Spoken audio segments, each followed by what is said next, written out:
So this is just a brief video here just to show you how to set anchor tags.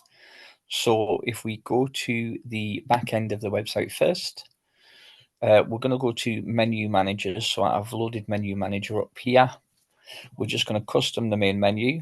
I'm going to add an anchor tag to the main menu. We'll just create a new section. I'll call it Q&A.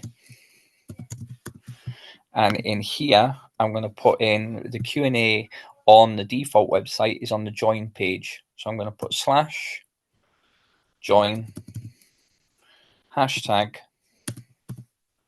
And then I can decide what the tag's going to be called. So in this case, it's going to be called questions. Okay. I'm going to copy the word questions so that I remember what I've called it. So all I've done in here is I've named the main menu item.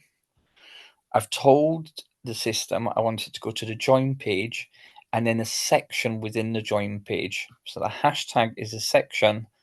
The name of the section I want it to go to is questions. So we're going to save that. Go back to the front page. We're going to refresh the page.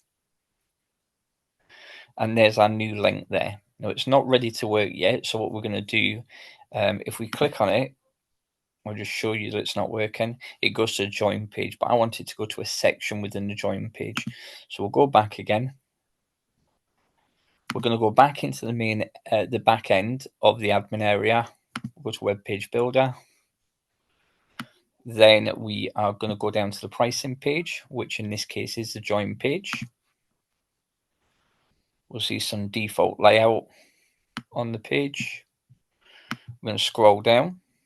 So I want it to go to the question and answer section just here.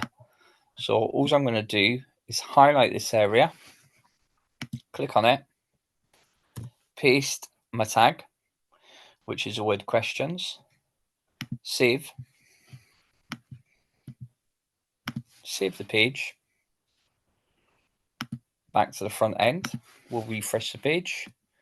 Now when I click on this, it should not only join or go to the join page, it should go to the section of the Q&A.